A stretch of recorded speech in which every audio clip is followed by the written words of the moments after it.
Well, welcome everyone, and thank you for joining us for tonight as we kick off the 2021 Grow Your Own webinar series. My name is Chelsea Goulding, and I am the Agriculture Education Program Manager at ASD, or Appalachian Sustainable Development. ASD was established in 1995, and if you're not familiar with us, our mission is to build a thriving regional food and agriculture system that creates healthy communities, respects the planet, and cultivates profitable opportunities for Appalachians. I mentioned that this is the first of our 2021 Grow Your Own series, and for some background, the Grow Your Own program was established in 2012, and since then it has served to empower beginning gardeners to take control of their food sovereignty by cultivating their own home or community gardens and earning income from sales of produce. ASD provides participants with foundational agriculture education through monthly webinars, focusing on small-scale intensive diversified production. To dive into a bit of housekeeping before we get started, if you have any questions during the presentation, you can type them into the Q&A box or the chat box. Feel free to send me any direct messages with any technical difficulties that you might have. I'll be there to field those. And we will bring relevant questions up during the presentation. And then at the end of the presentation, we will also have time for a question and answer session. So now, without further ado, I'll turn it over to Ben Castile. He's our presenter today, and he has been growing food for over half his life. He's a contractor at Dharma Pharmaceuticals, and you may be familiar with him as the Virginia Highlands Community College Program Coordinator for Horticulture and Agriculture. We will circle back to that at the end, but you can go to vhcc.edu to check out their course offerings. They have options for both technical and transfer programs. Ben, thank you for joining us, and I'll hand things over to you now, including making you host so that you can hop through some things. Well, thank you for having me, Chelsea, and happy to be here discussing garden planning with you all tonight. I think everything really starts with a good plan. You wouldn't build a house without a blueprint, so why would you grow a garden without a plan? So we'll go ahead and just jump right into garden planning, and I'm going to share my screen with you. I've got a little PowerPoint presentation. I'll kind of touch on a whole lot of things as we go through. Please hold questions for the Q&A part at the end, but go ahead and type them in the box and we'll get them fielded so that we can answer those when it is time at the end of this presentation. So glad that you guys are in this Grow Your Own program. There's a lot to learn and a lot to do. It's always great to see more people growing food and really contributing to our whole region's food security. So here we have an image of a well-planned garden. And I say that it's a well-planned garden because you can tell that pretty much all the space is filled. There's very little bare space in there, just enough room to walk pretty much and harvest your goodies when it's time. Also, you might be able to tell in this image that there is a good mix of cool season crops like cabbage and beets and carrots and onions, as well as warm season crops like tomatoes in the background. So in this presentation, we'll kind of be looking at garden planning for a year-round garden. And I saw someone type in the chat box earlier that we're ready for spring. It's just around the corner, but really now is the time to be planning and also preparing for planting. So anyway, this presentation is kind of designed to carry us through the preliminary process of garden planning, which that's what we all do over the winter anyway, dreaming about the spring and summer.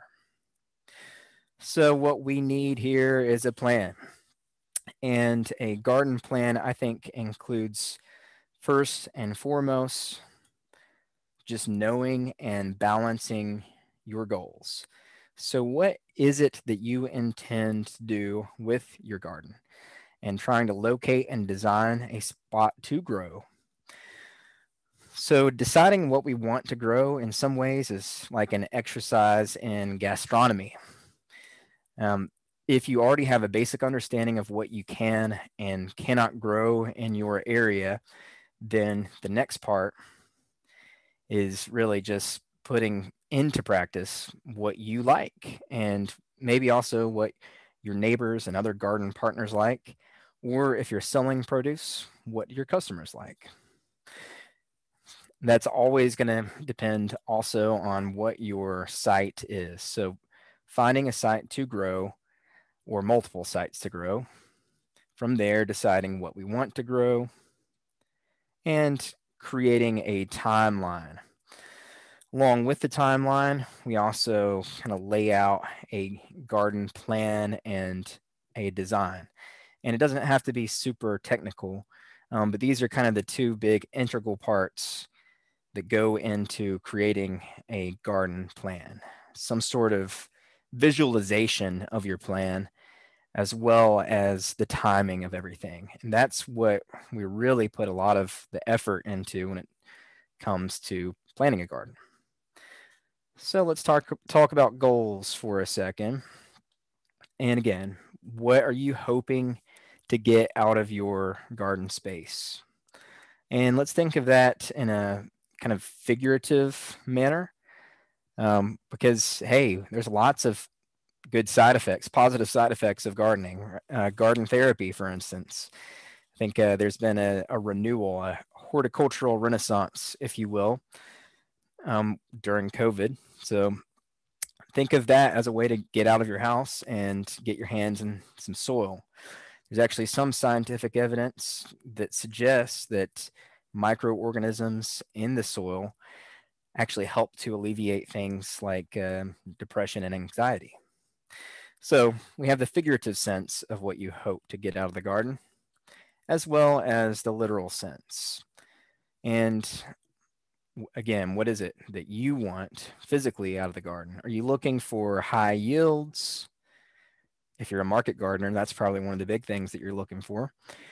Are you looking at lowering your own grocery bill? Maybe just producing healthier food, or perhaps even medicine, and maybe some beautiful flowers as well. How about all of the above? We definitely have room for all of that in our gardens if we plan them well.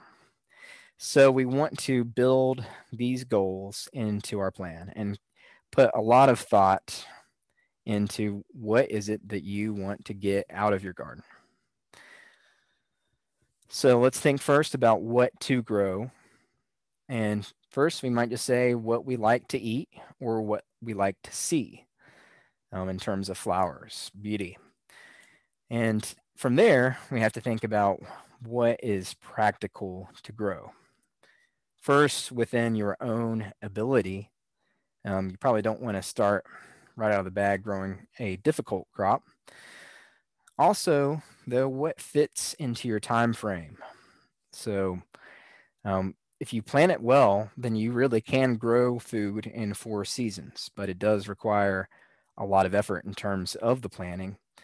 Otherwise, think of your time frame as, how much time do you want to put into it, as well as what is the growing season that you're looking at. Most of us are fair weather gardeners, right? We're growing in kind of what we consider the traditional growing season, which is governed by frost. And for our area, that's generally May to October. So what can fit in that time frame? Also, what is appropriate for your space? And we're talking about your gardening, growing locations. We're thinking space in terms of the size, as well as your soil type, and also the microclimate, which we'll talk more about in just a second. And of course, if you're a market gardener, you have to think about growing what is going to sell and what's going to get that return of investment and all the sweat equity that you put into your garden, as well as all of the material inputs, your fertilizer, your trellising, and always, of course, your labor. So let's talk about climate. And we want to think both on the big picture as well as the little picture. So I think of the macro climate as being the big picture. These are the things that we can't control, the long-term patterns. And one of the things we think of as sort of a measure of that big picture is the USDA hardiness zone. And hardiness zone is basically defined by the Department of Agriculture based on the climate, but in particular, the lowest low temperature that you have on average, in an average winter. And for us here in Southwest Virginia and Northeast Tennessee, that's usually 6B, unless you're somewhere like up in the highlands. Then it might be, 6A or maybe 5B, a little lower.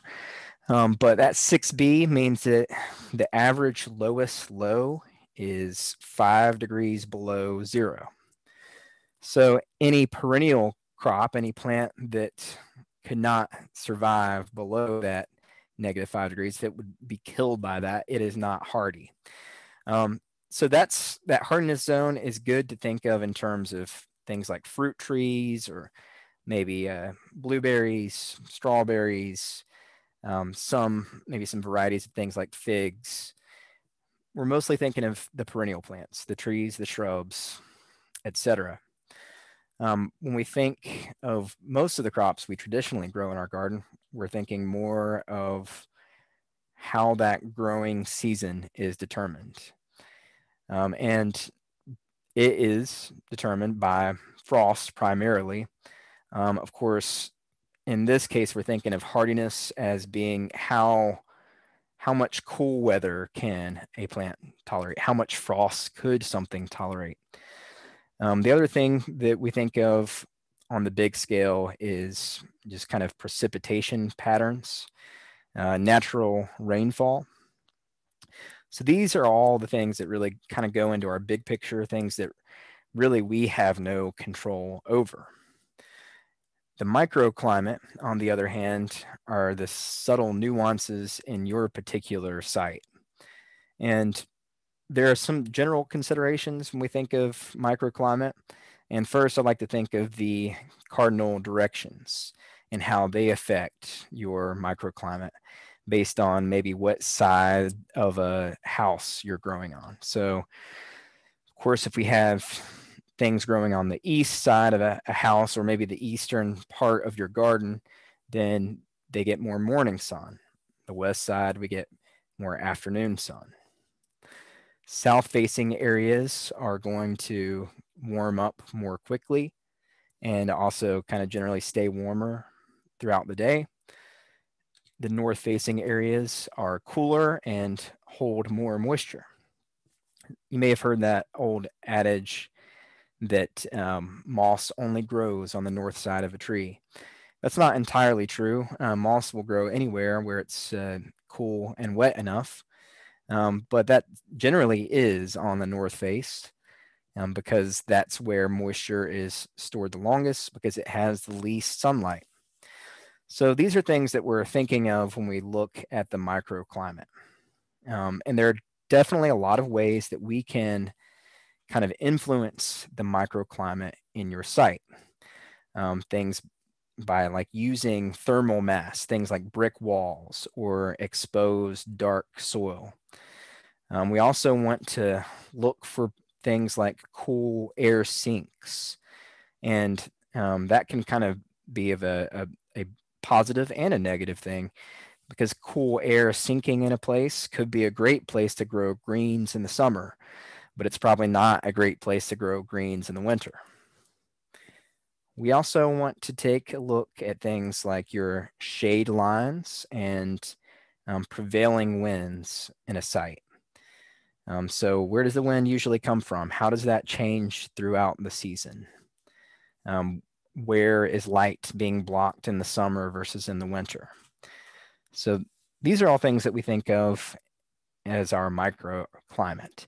And we need to consider both of these, and it really takes a lot of just time and thoughtful observation in your garden to really know how this will affect the growing of particular plants. All right, the next piece I want to harp on for a second is just maintaining some sort of record of your garden. How particular varieties did in your garden.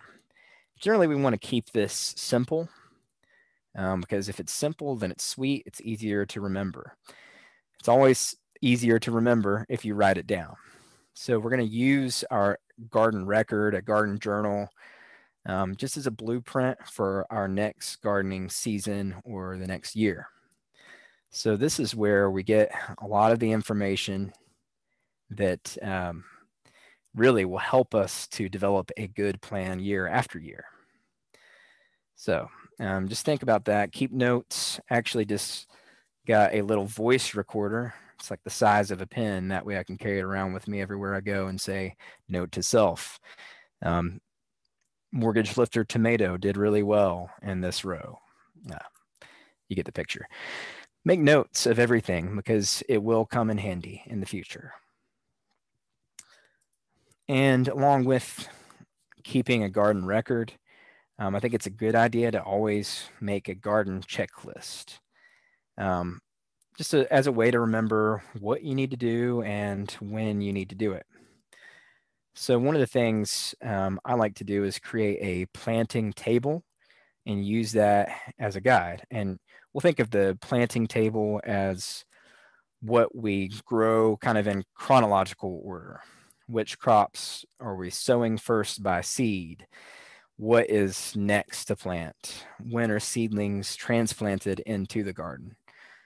So this planting table is going to kind of come from doing some research on whatever it is that you're growing in your garden. A lot of that information will come from your seed catalogs or even the seed packet itself. Plus your experience. So using your previous year's garden record.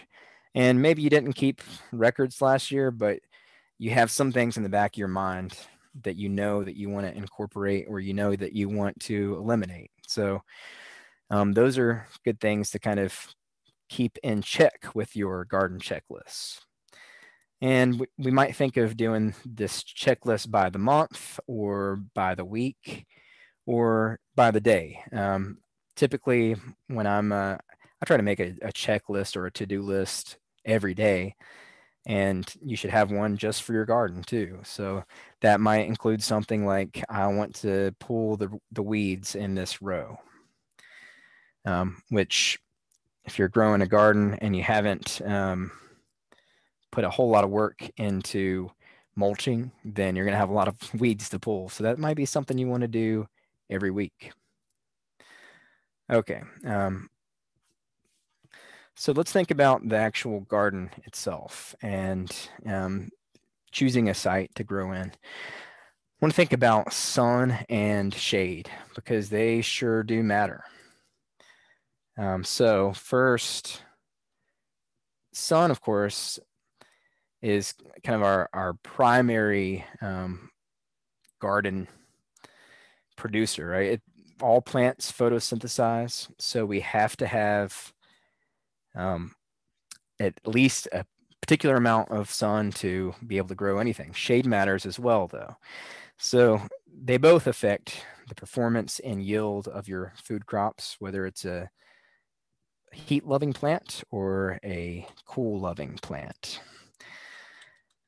Generally, you need at least 6 hours of sunlight each day.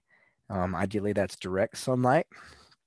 Preferably for most of our garden plants, we need 8 or more. If you don't get at least 6 hours of sunlight per day, that doesn't mean you can't grow anything. There are some greens that will still produce with less light. You're just not going to get as much.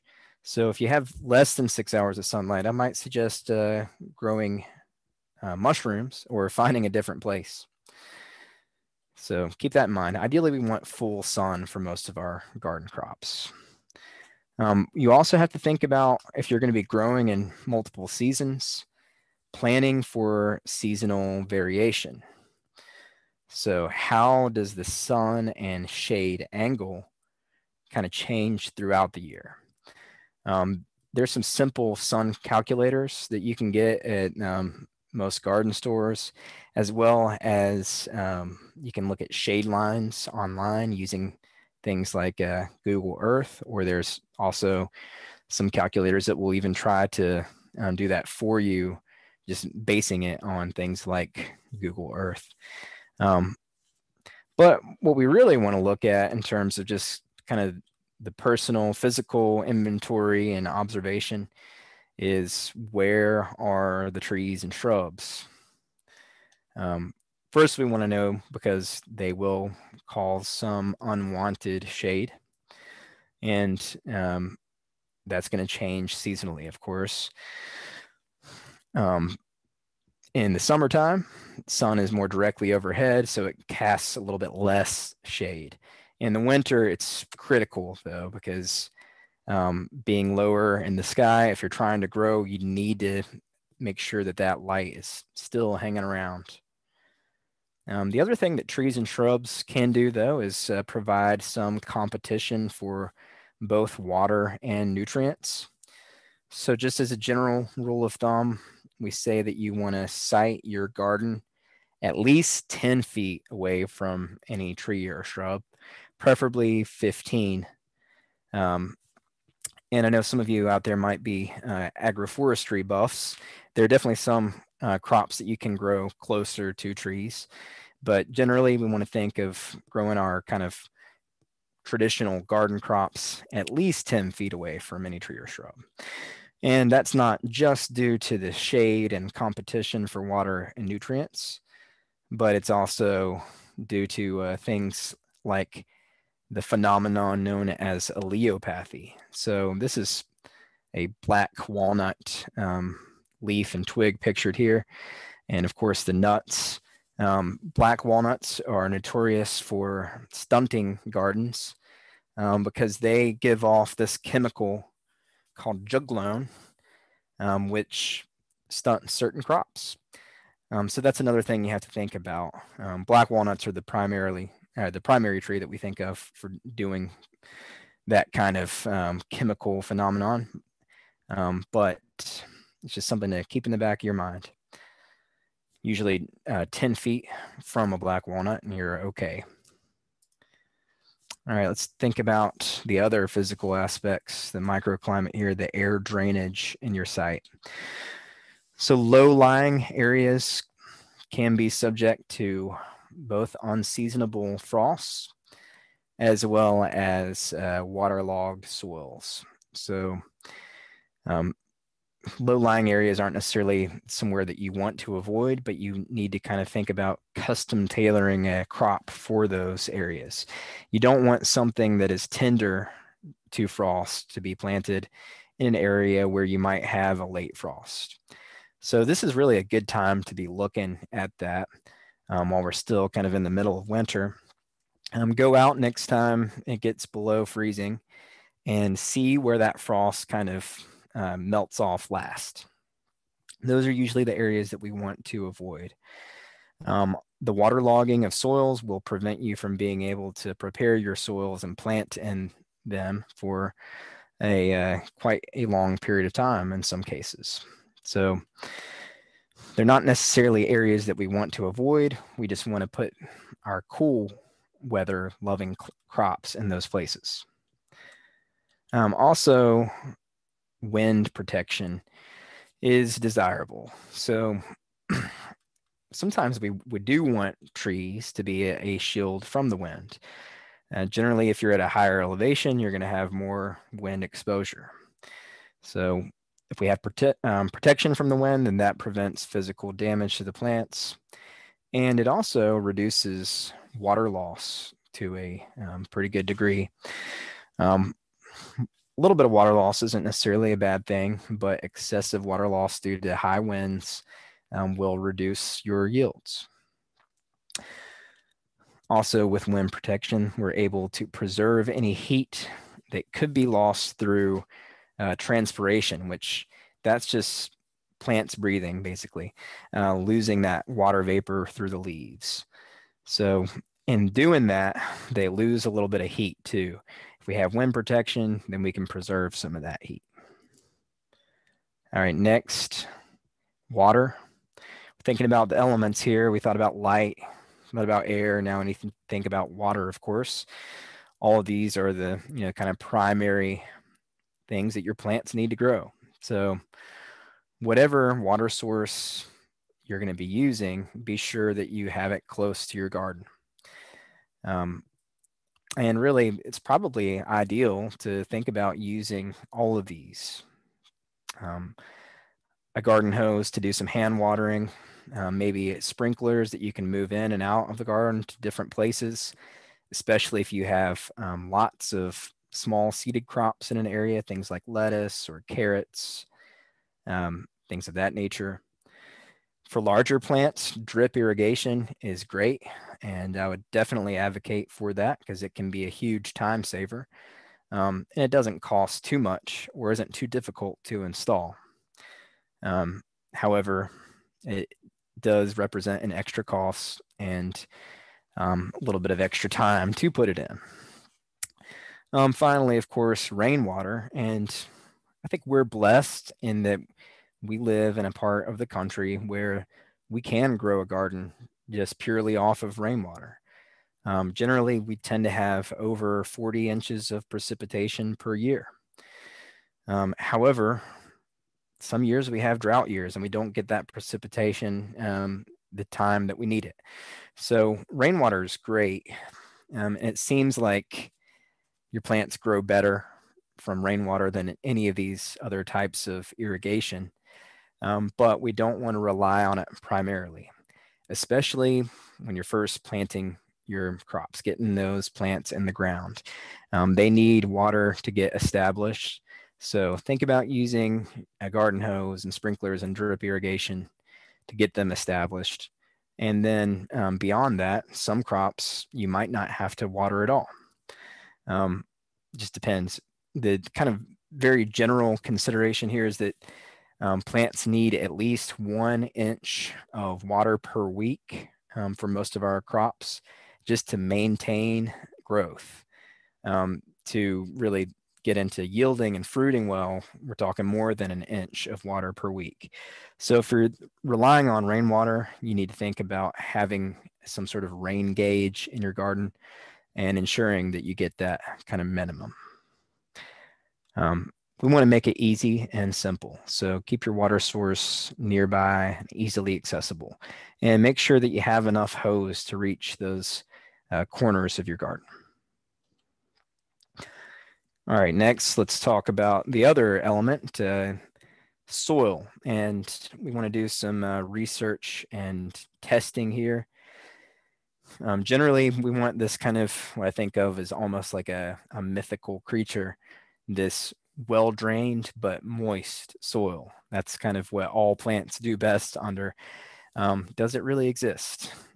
Do we want this kind of sandy, silty loam, this ideal soil that you do get in some places, but if you're like me, you probably have a fair amount of clay in your soil, and that affects the way that it works.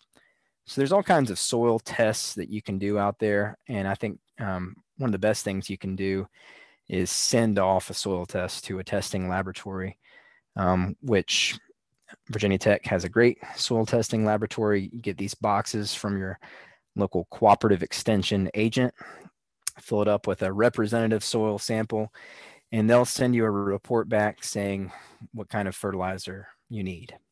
So they're really looking at the nutrient basis here, but there are lots of other tests that we can do to kind of better understand the kind of physical nature of our soil.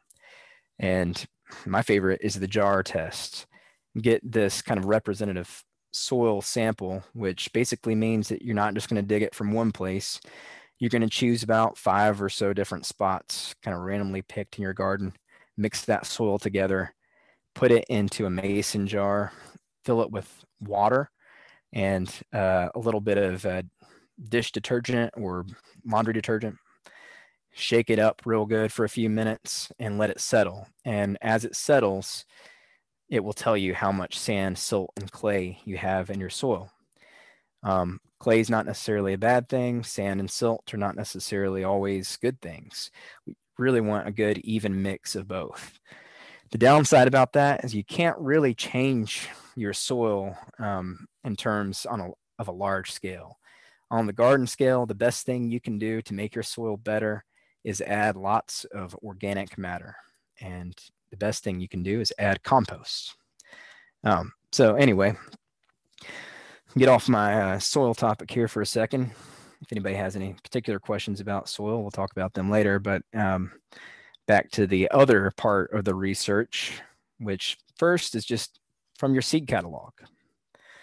So looking at how long it takes for your crop to produce in terms of maturity.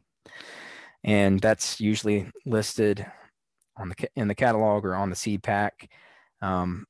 Sometimes it's not, and you might have to do a little bit of extra research, a little Googling to find that. Sometimes listed in reviews of particular varieties. You also want to review that for the sizes and spacing. You always want to know what the mature size of the crop is going to be, and that will give you a good idea of how to space it within rows and between rows. On the testing, we also want to test other than just the primary soil texture. We're going to look at that fertility, the pH, which is how acidic or basic the soil is. And ideally, we want that sweet soil, which is kind of around neutral.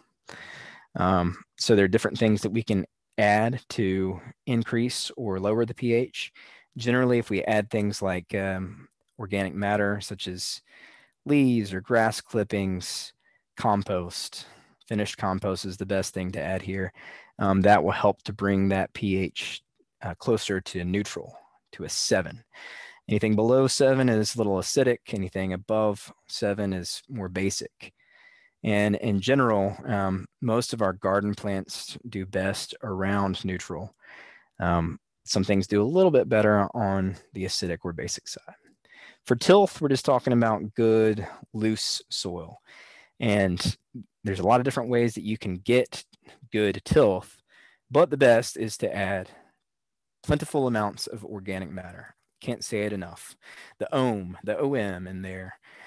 And generally, we think of tilth as being a result of tilling.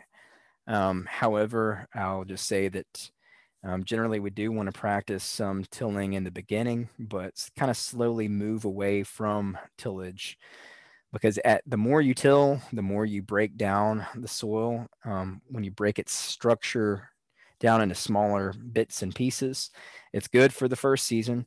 But if you continually do that, then it makes your soil more prone to compaction. So we want to think about being stewards of the soil and move away from tilling, but promote better tilth through, again, the addition of organic matter. If you're in the city of Bristol, Virginia, you can get compost delivered to you for fairly cheap. All right, let's talk about timing. And here's just an example of a planting calendar here. Some garden planning software will make a planting calendar for you. And I've got a link to one that you guys can use if you like, but it usually looks something like this, where it gives you an idea of when you might want to be starting seeds indoors or directly seeding them outdoors.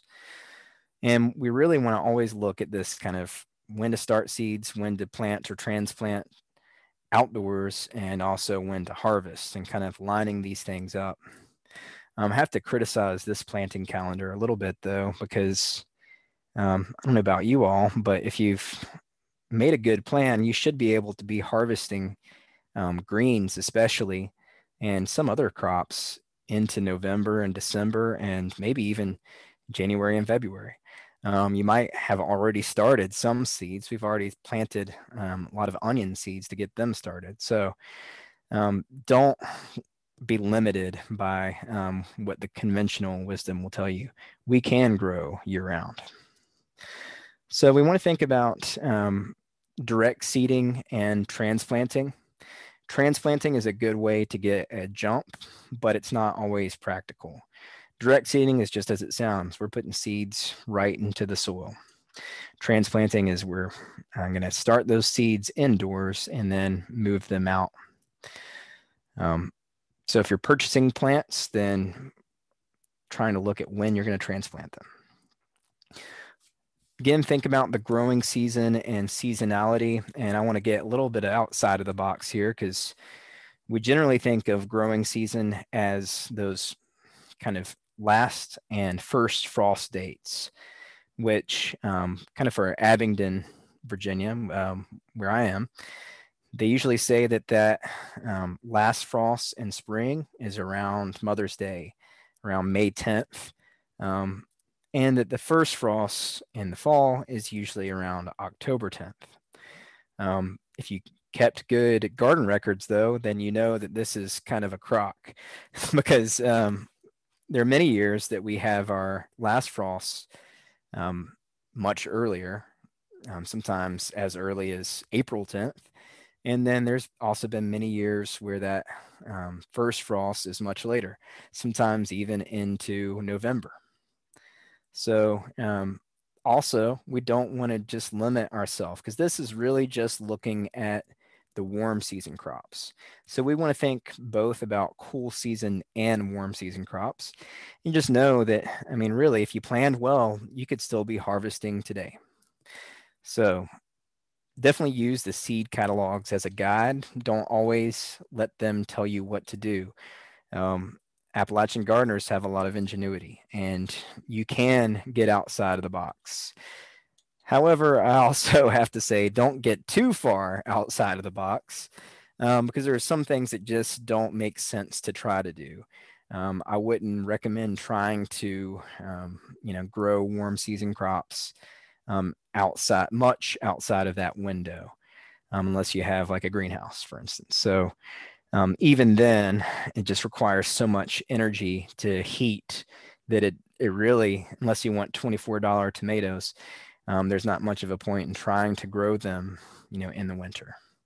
So don't let them tell you what to do in terms of the timing, but also don't get too far outside of that box. And I like to think of it as windows that are not necessarily always just open or closed. They just might be shut to a certain degree.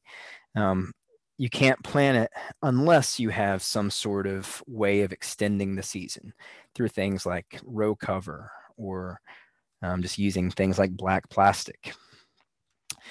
So along with the timing, let's get into the seasonality.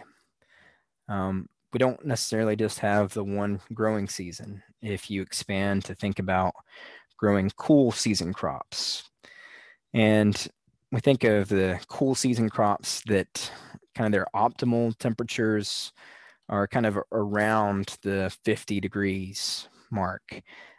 They can grow in warmer temperatures and in cooler temperatures, but that's kind of their sweet spot. Cool season crops tend to tolerate at least some degree of frost, and their quality tends to deteriorate under warmer conditions. And usually those warmer conditions will cause these cool season crops to flower prematurely, or what we like to say, bolt.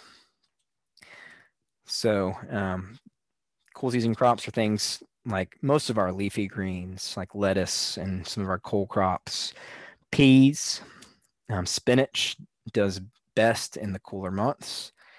Most of our root crops some of them can be very hardy, and the alliums, so things like onions and garlic, which if you all were planning on planting garlic, it's almost too late at this point. You have to have at least 40 days under 40 degrees to get garlic to actually bulb up.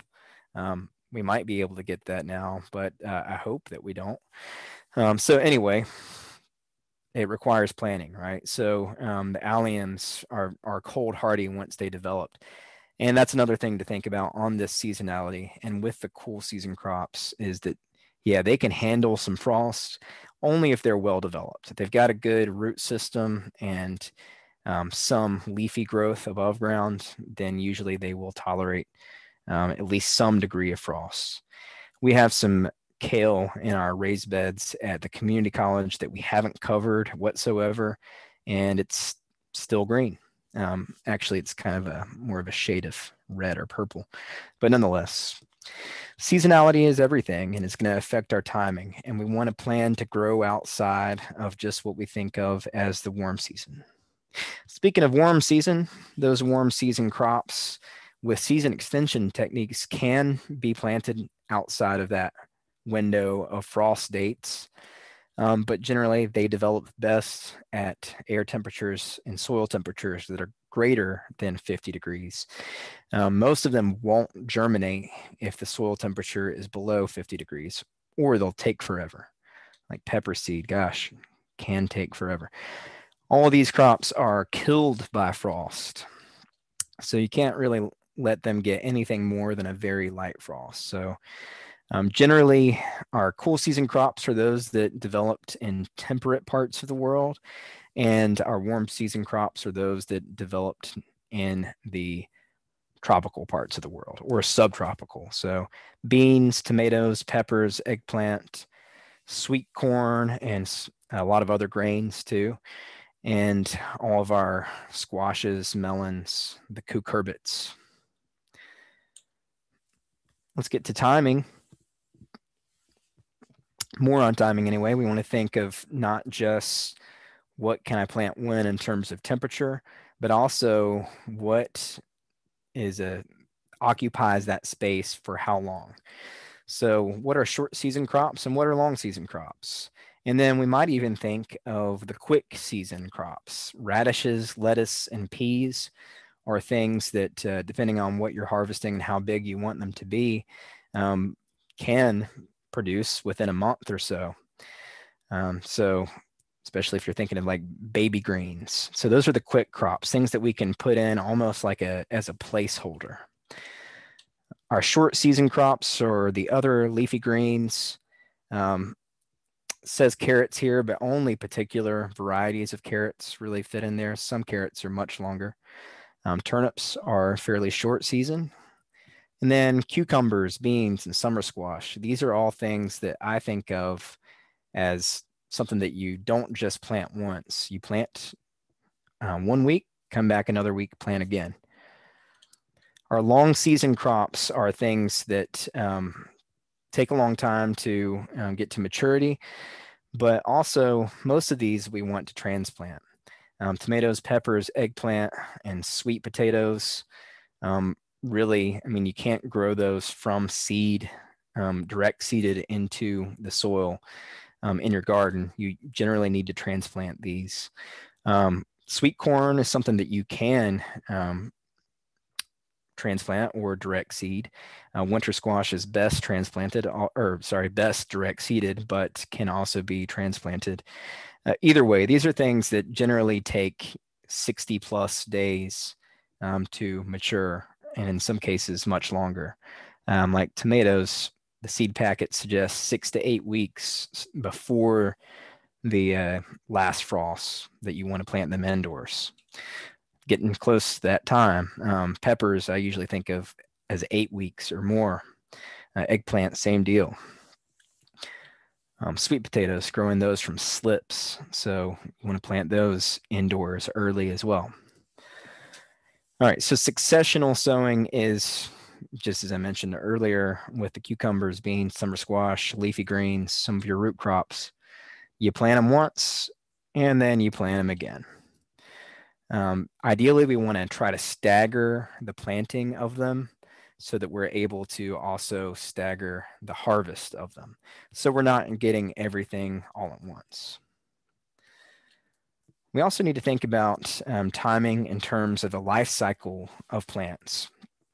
Most of our garden crops are annuals, so they live and die in one growing season. Biennials, we really only think of if we're saving seed. They grow as kind of a basal rosette and don't take up much space one year. The next year they flower and they get big. Perennials are crops that live for many years, but it also takes many years to get them to a harvestable size. Usually we say at least 3 years before you can harvest things like asparagus or rhubarb. There are ways to cut that time down a little bit, but not much. However, we do think about seed saving in all of these cases, and that really comes into play if you're growing, say, biennials. If you want to save seed, then these biennial plants, they're going to have to be in your garden for 2 seasons in order to be able to get seed from them. So things like a lot of our root crops, beets, carrots, onions, are all biennials. So if you want to do some seed saving, which I would advocate for, then that's going to change kind of how much space these crops take up and how long they're going to be in that area. Speaking of space, let's talk about the spatial layouts. And first, we want to think about what are the kind of characteristics of the crops and kind of try to visualize these chosen crops, especially in terms of their growth form. So is it a climber? If it is, then you need to plan to put a trellis in somewhere, something for them to climb on. And there are some plants that you might not think about trellising that actually do pretty well. Things like maybe some smaller melons. Also think about how different varieties grow differently. There's been a lot of breeding for bush varieties, so plants and other dwarf varieties too, so that even gardeners with small spaces can grow the crops they love. So just know if that is a characteristic of your crop and plan for it to take up as much space as they suggest. So we want to think of that in terms of width as well as height. And generally we want to orient our tall crops properly. And by that, I mean, we want to put them in a place where they're not going to cause unwanted shade. Or if you put them in a place where they are going to cause shade, use that shade as a microclimate. So maybe as a place to grow greens in the summer. So anything that's taller, like sweet corn, for instance. Generally, we want to orient that in a way to where it's not going to be shading out the plants next to it. And if it creates that shade, then how can you use it for the best? So again, think about how plants with height are going to cast shade. We'll also talk about crop rotation, and this is where it helps to know a little bit of botany. And when it comes down to keeping crops together, planting them by the family.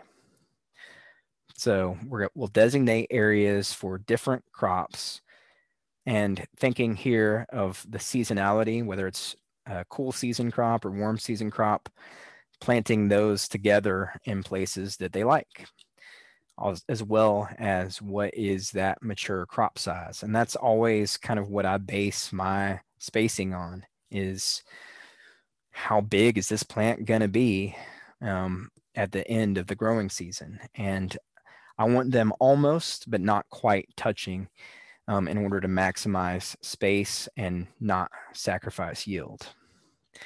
Also, think about the size and the timing of the harvest. So personally, I like large beets because they roast really well and you get more bang for your buck. However, a lot of people like baby beets for, like pickling beets, for instance, or baby carrots, or if you're a market gardener and you're selling to restaurants, some restaurants go crazy for these baby plants. So think about the size that that plant is going to be at harvest time and how that might affect the timing of the harvest as well. When it comes to laying out plants, we might think about whether we're going to be planting them kind of as you traditionally think in a garden by a row, in which case we're going to refer to the seed packets for how deep to sow them, how much space we want between the rows, and also within the rows between the plants. However, if we're growing in something like raised beds, we don't really need to worry about that space between rows as much because we're walking on the outside rather than in between the rows of the crops. So think of that as a way to kind of eliminate space. Also, don't necessarily think about raised beds just as the boxed in with wood kind of traditional raised bed. Lots of different ways that we can raise that soil up. You can even just rake it up and mound it into raised beds. And that's how I always do it in all of my garden settings is when I'm preparing the soil, I'm going to rake up all the soil that's good into mounds and use kind of a wider bed spacing rather than just one row at a time. So think about that and grow, how it suits your space and your style. When it comes to the placement of individual plants, I would recommend transplanting them equidistantly, which basically means that we're just staggering the planting of rows so that we fit more per area. If we're direct seeding, though, you either want to scatter broadcast seeds, especially if it's a smaller seeded thing, and then thin it out, or make kind of more closely spaced furrows. Generally, though, if you're direct seeding, you do need to plan on coming back and thinning out those seeds. When we put our spacing together with our timing, we also want to think about the rotation of crops within that space and time.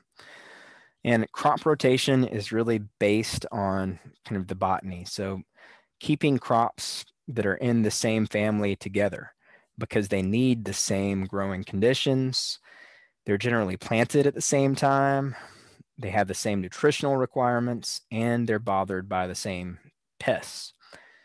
So if we grow them in the same spot time and time again, then we're going to deplete the soil of the specific nutrients that they need and also allow pests and diseases to become persistent. So this is where we make this kind of layout, we make a garden design, and we don't plant, say, our peppers in the same place every year. We rotate them, move those different beds each year. So rotation basically is the best in terms of keeping populations of pests in check and avoiding that depletion of nutrients. So again, group your plants by families. Here's just another kind of set of considerations there for your rotations. Your light feeders should follow your heavy feeders. Your deep-rooted plants should follow the shallow-rooted plants.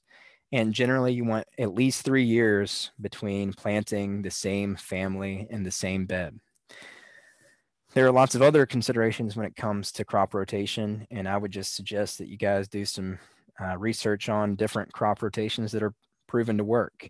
There's a lot that are kind of advertised out there, but generally these 3 rules should guide your crop rotation. Some other factors, some kind of overarching themes to consider is if you are going to save seed, for it to be good, viable seed, it's going to need more time, more space, and if you don't want them to get crossed up, if you want pure seed, then you also have to isolate them either in space by a particular set distance, depending on the species, or by time, just to make sure that, say, your hot peppers and your sweet peppers aren't blooming right next to each other, or they're not blooming in the same time frame. So seed saving is really something that we have to consider when we're planning our gardens. You also want to plan for some losses as well. So of course, if you're marketing your produce, then plan for losing some of that to personal consumption and also to pests, which can be significant. Sometimes 50% or more of your garden is going to be lost to pests. So, I mean, plan to lose some of it because it's going to happen at some point, at least until you get the handle of the particular pest. I live in a place called Buckhaven, and as you might imagine, there are plenty of deer, which means I can't grow very much in my own backyard. So I have gardens at different places. Um, in this case, I would lose more than 50% if I did plant and didn't very vigorously protect it. So we mentioned kind of your spatial layout, and depending on how whether you're transplanting or direct seeding, usually we're going to do a little bit of both because there's some crops that are just best transplanted. Either way, you want to think about some of these kind of overarching themes as well. Interplanting and companion planting, which are really kind of very similar. Also cover crops, just keeping your soil covered with something. Using a cover crop, that's keeping it covered with a growing plant. Or similar to that also is undersowing. And also, again, space your plants based on the mature size and make room for a margin of error. Just real quick, I'll talk a little bit more about the different cropping styles. So intercropping or companion planting is basically growing in a polyculture. And the one that we most think of is the three sisters, your corn, beans, and squash together. Ideally, they get the best of all worlds. The corn grows tall and it provides something for the beans to grow on. And then the squash acts as kind of a living mulch, a ground cover that holds in the moisture and keeps weeds down. That's a perfect world, right? It's very difficult to get the three sisters to work well in a garden. So I think it's great if you want to try that out. But again, you have to plan it out if you want it to work, because your corn needs to be a certain height before you plant your beans, and your beans needs to be a certain size before you can plant your squash. Otherwise, it won't work out at all. There's an agroecological consideration that we call the land equivalency ratio, and that is kind of that perfect world. Generally, if you plant three crops together, you're going to have reduced yields of all of them. But if they are planted together in a way that really works, then it's like you're using more land in the same space. So it's something to consider. I usually think of companion planting as plants kind of performing ecosystem services for each other. And that's usually in the form of pest reduction, and that's usually due to the attraction of beneficial insects. So I think of interplanting or intercropping polycultures as looking something like this. And this is like your three sisters. It's all covered. There's not very many weeds. They're still there, but there's not a whole lot because the squash is taking care of them. The beans are trying to grow up the corn. Doesn't always work that way. Nonetheless, this is kind of interplanting, using the plants' different architectures to kind of support each other. Lots of different combinations you can use other than the three sisters, and something to consider and play around with, but not the be all end all. This is kind of what I think of as companion planting, and that's usually growing things like flowers or herbs intermixed with your garden crops so that they attract the pollinators or the predatory insects and or repel the bad bugs. So those are things that you have to plan out and really do your homework on before incorporating them into your plan.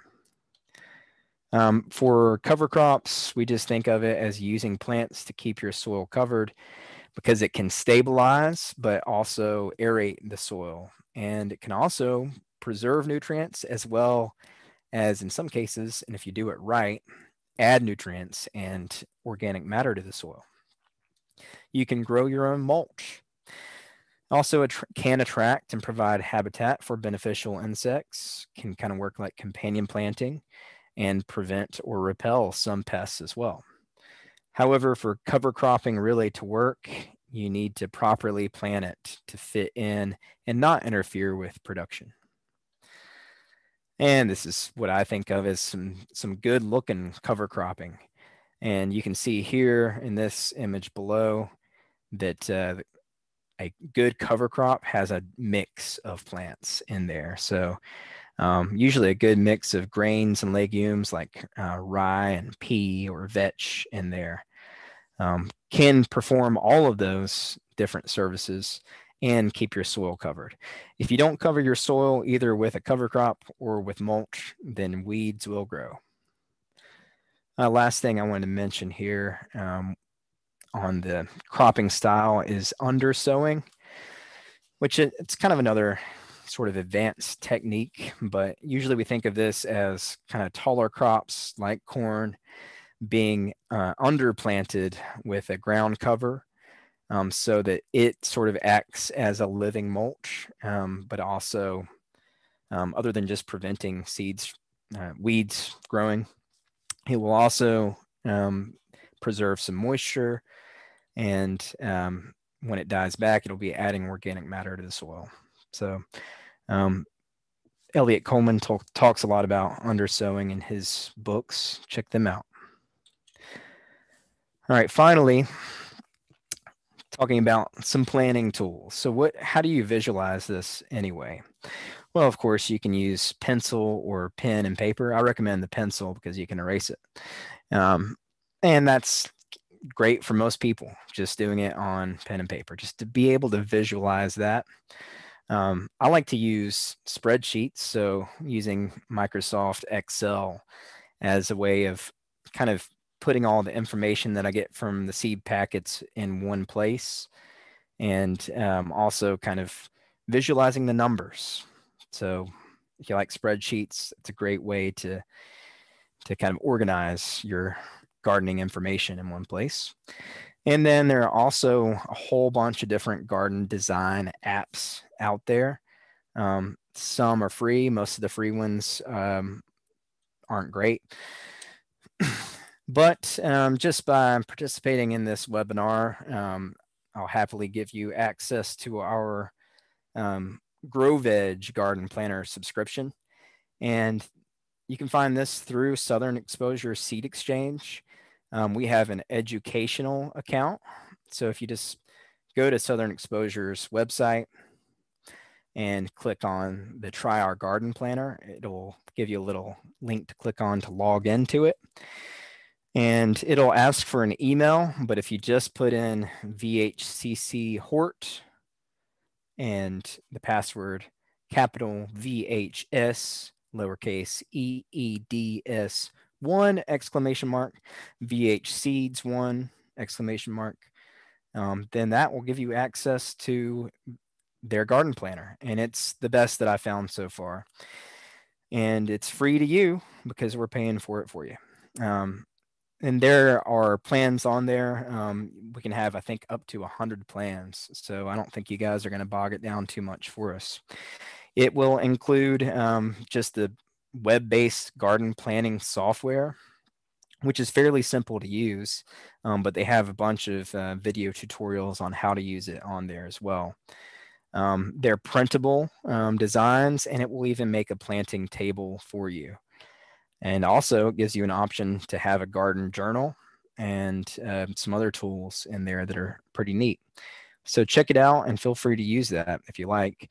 There's also a whole bunch of video tutorials in there that range from companion planting to cover crops to interplanting to just designing your garden.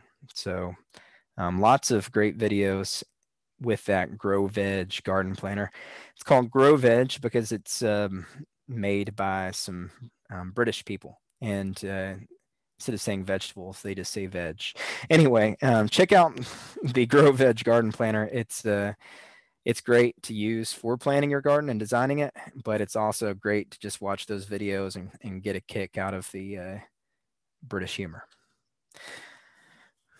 All right, so keep in touch, everybody. Here's my email address, and we have seasonal plant sales. I think we're going to do 2 this spring semester, so we'll do one for kind of cool season crops. That one's going to be pretty small this year and just open to people who subscribe to our mailing list, which you can do. But go to the website. When we have the plant sale live, it'll be vhcc.edu/plant sale. I would recommend following us on Facebook at the Virginia Highlands Community College Greenhouse. If you've got the social media, that's where we'll post all the updates about the plant sale. And you can also sign up for our mailing list through that. And we're also on Instagram. Our handle is @Highlands Horticulture. So keep in touch with us, and we'll kind of leave off and get into the Q&A here. But just know that the next Grow Your Own webinar is going to be on seed starting and propagation. And that's Tuesday, March 2nd at 6 p.m. with Robin Suggs and Sarah Culley. All right, well, should I leave that up for a minute, Chelsea? Yeah, that'd be great. And thank you, Ben. That was fantastic. We will go ahead and take some time for questions now. You can go ahead and type those in the chat if you have any. And let's see. I will wait for those to come up. I also wanted to mention just a couple of things. To start with, we talked a lot about 4-season food production. And I wanted to just put a little bit of a plug in there that a lot of our Grow Your Own gardeners are still harvesting beets, carrots, greens, etc. And we will be hosting a season extension workshop in August to kind of teach you how exactly they're doing that. More information on row covers, succession planting, how to pick out your varieties. I also wanted to note just some kind of plant humor. We talked about the last frost date and the first frost date being, was it May 10th and October 10th, and the importance of keeping records, because I know in 2020, it didn't just frost on May 15th, it froze on May 15th. So anybody that's been growing this past year, it's definitely been kind of a weird one for a few reasons. Let's see. So Della McGuire has a question about when the plant sale happens. If you could repeat that one, Ben. We're going to do 2, and that cool season plant sale is going to be in April. But the issue with the cool season plants is that it's really not, it's weather dependent. I mean, if it's really cold still in April, I mean, it's unpredictable in our part of the country. We could still have snow on the ground, or it could be 80 degrees. So we'll try to line that up with what we think the weather is going to look like. So I would recommend everybody to kind of sort of become a meteorologist, an amateur armchair meteorologist, and watch the weather closely. But generally, we'll plan on kind of mid-April for the cool season, and for the warm season stuff, it'll be the first 2 weekends in May. And like us on Facebook, and we'll or follow us on Instagram, and we will put all that information up for you. I'd also like to add a little bit more of a pitch for supporting local nurseries. Also, the Grow Your Own program in itself teaches very foundational agriculture education. So in some circumstances, we can introduce you to really cool, unique varieties or crops. But when it comes to the staples like tomatoes and peppers, we kind of stick to the tried and true varieties. And a great way to try out different varieties and some of those really cool heirlooms is to support some of your local nurseries, like the VHCC plant sale or anything that might be a little closer to you.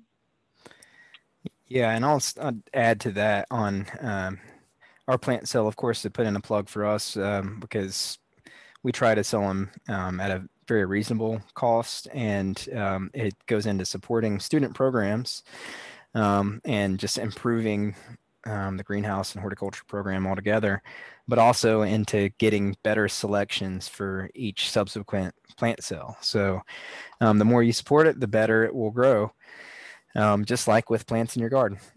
However, I will also say that we are only open for very brief periods of time. There's still a bunch of great places to get plants from outside of those little windows that we sell our plants at. So check out the Abingdon Farmers Market, Bristol Farmers Market, Wolf Farms Natural Elements has good selection of plants. The big box stores sometimes have decent deals as well. But of course, I have to harp on buying local first whenever you can. Especially when it comes to season extension. I've seen many a frozen tomato plant outside of a box store. Oh, yeah. Oh, yeah. So I see a question not quite a question, but a little plug from Chloe Yates, who is also an ASD staff member. If you like bingo, ASD is having a virtual bingo fundraiser, and all prizes are to local establishments, and all proceeds will go to support the Faith in Action Community Garden. She has posted a link in the chat, or it's asdvirtualbingo.eventbrite.com. And just for reference, that Faith in Action Community Garden is a hands-on demonstration garden that we typically use for hands-on demonstration in the Grow Your Own program. And yeah, Lindsay, that's fantastic. Kim's nursery in Tazewell is also a really good contact. And in fact, I would invite you, if you have any other really fantastic places where you like to get plants from, send us an email. Maybe we'll put together kind of a list of companies in the area that we could support. All right. Well, it looks like we covered all of our questions. Then I'll open. Is there anything else you wanted to cover before we wrap up? Oh, I know we have the Q&A as well as the chat. Cynthia Spangler asked in the question and answer. She's wondering what works best as a green manure crop, and is it too late to plant now? There's a whole host of things that you can use for kind of cover crops and green manures.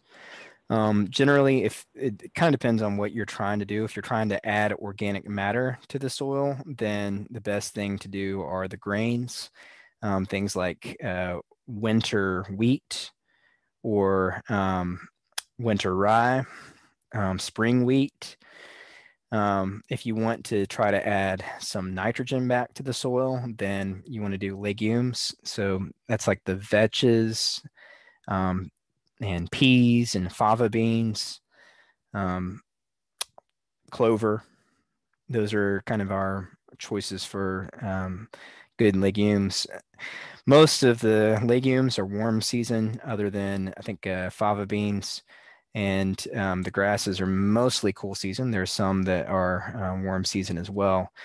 I don't know of any that you could plant right now. Usually you want to, I think spring wheat should be pretty soon though. Usually think about kind of doing that winter rye cover cropping sort of at the tail end of the season. I like to do a mix of cover crops.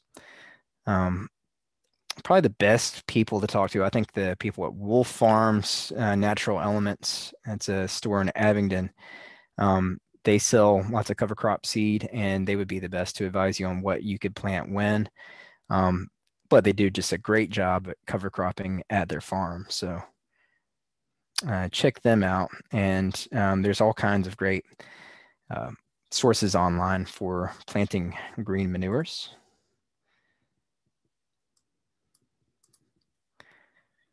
Yeah, I'm going to sign up for that virtual bingo for the, is it the agroforestry program that supports? It is the Faith in Action Community Garden. So in a sense, yeah, we are taking a community garden and transforming it into an urban food forest community garden. And yeah, so all proceeds from bingo will go towards that garden, and then all the produce that we harvest from that garden is donated to the Faith in Action food pantry that's right next door. That's great. And that's this month, right? I believe, and Chloe, you might drop it in the chat, I believe it is February 25th.